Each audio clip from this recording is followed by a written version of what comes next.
Welcome to Story Studio channel. चलिए आज बात करते हैं स्पेन के एक छोटे से पहाड़ी शहर सालूसिया की, जहां एक ऐसी खौफनाक कहानी मशहूर है जो आज भी लोगों के दिलों में डर पैदा कर देती है। ये कहानी है एक दुल्हन की रूह की, जो सदियों से अपने दूल्हे का इंतजार कर रही है। सालोसिया एक ऐसा शहर है जिसके कह सकते हैं दो चेहरे हैं। दिन में तो सूरज की रोशनी में नहाए सफेद घर और संकरी गलियां किसी खूबसूरत पेंटिंग की तरह लगती हैं, पर जैसे ही शाम ढलती है यही गलियां एक अजीब सी खामोशी और डर से भर जाती हैं। एक ऐसी ठंडक जो जिस्म को नहीं बल्कि रूह को कंपा दे। तो कहानी का पहला अध्याय यहीं से शुरू होता है, सालोशिया के इस अजीब माहौल से और हमारे मुख्य किरदार के वहां आने से। इस कहानी में हमारे साथ है मैथ्यू गुरेरो, मैड्रिड से आया एक 19 साल का आर्किटेक्चर का छात्र। वो सालोसिया की पुरानी इमारतों, खास तौर पर वहां के प्राचीन चर्च पर स्टडी करने आया था। पर उसे इस बात का जरा भी अंदाजा नहीं था कि इन पत्थरों और लकड़ी के पीछे एक कहीं ज्यादा पुराना और खौफनाक राज उसका इंतजार कर रहा है।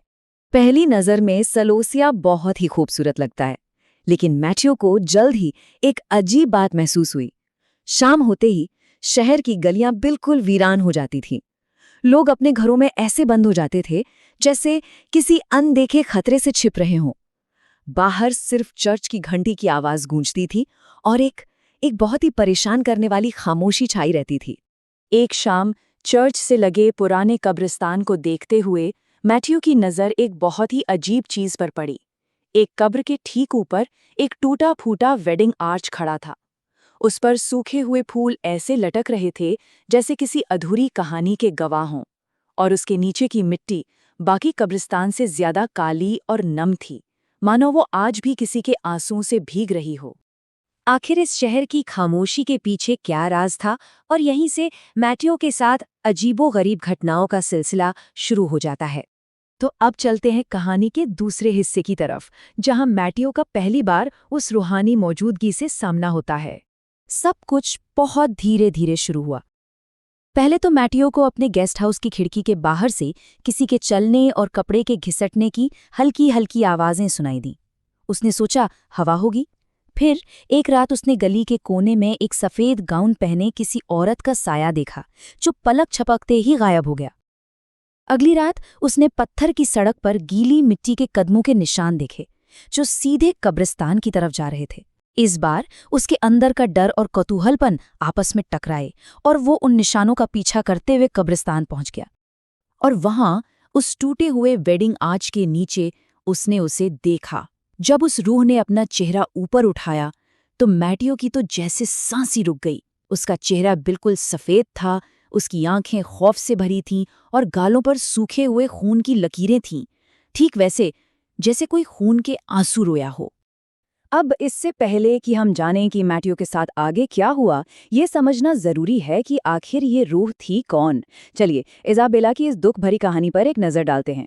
गेस्ट हाउस के बूढ़े केयरटेकर ने मैथ्यू को दबी आवाज में बताया कि ये डेड ब्राइड की आत्मा है, 19वीं सदी की एक दुल्हन इजाबेला रोमेरो, जिसकी रूह आज भी उस कब्रिस्तान में भटकती है, हमेशा हमेशा अपने दूल्हे का इंतजार करती है।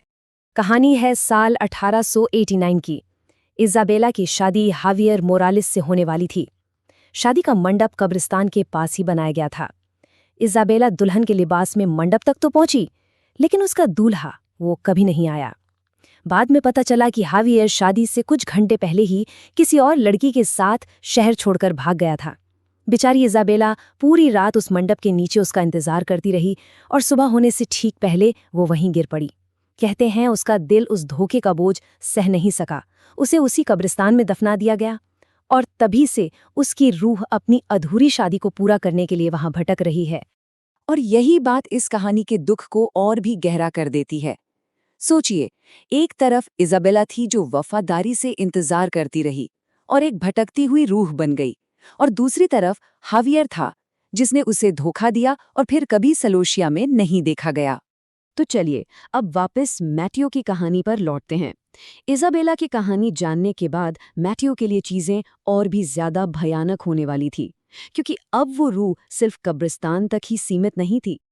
उस रात कदमों की आवाज कब्रिस्तान से निकलकर सीधे मैटियो के कमरे के दरवाजे तक आ पहुंची। हवा में गीली मिट्टी और मुरझाए हुए फूलों की एक अजीब सी महक घुल गई। अब ये साफ था, ये कोई इत्तेफाक नहीं था। वो रूह उसे ढूंढ रही थी। घबराकर मैट्यू सीधा चर्च के पादरी के पास भागा। बात करते करते उसने कबूल किया कि उसने उस वेडिंग आर्ट से कुछ सूखे फूल उठा लिए थे। ये सुनते ही पादरी की आंखों में खौफ उतर आया। उन्होंने मैट्यू को चेतावनी दी, तुमने बहुत बड़ी गलती कर दी है। उस रूह ने तुम्हें ही अपना दूल्हा समझ लिया है और अब वो तुम्हारा पीछा कभी नहीं छोड़ेगी। पादरी ने उससे कहा कि जितनी जल्दी हो सके ये शहर छोड़कर चला जाए।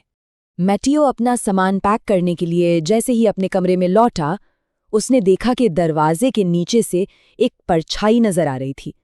कोई ठीक दरवाजे के बाहर खड़ा था। और फिर दरवाजे का हैंडल अपने आप बहुत धीरे धीरे घूमने लगा।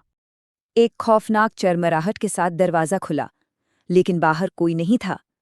एक पल के लिए मैट्यू को लगा शायद ये उसका वहम है, पर ये तो तूफान से पहले की शांति थी।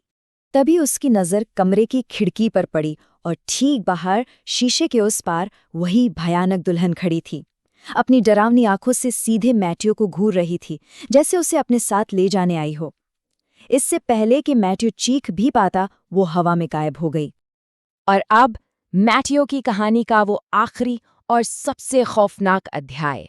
मैथ्यू जल्दी जल्दी पैकिंग कर रहा था कि तभी अचानक मौसम बदल गया। जोरों का तूफान शुरू हो गया और घर की बत्तियां जल बुझकर बंद हो गईं।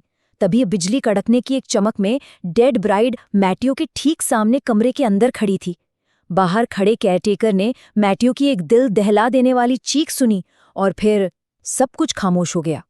कुछ घंटों बाद जब लोग मैट्यू को ढूंढने निकले तो उसकी लाश मिली, उसी कब्रिस्तान में, उसी टूटे हुए वेडिंग आर्च के नीचे, गीली मिट्टी से ढकी हुई। उसे डेड ब्राइड अपना दूल्हा बनाकर हमेशा के लिए अपने साथ ले गई थी।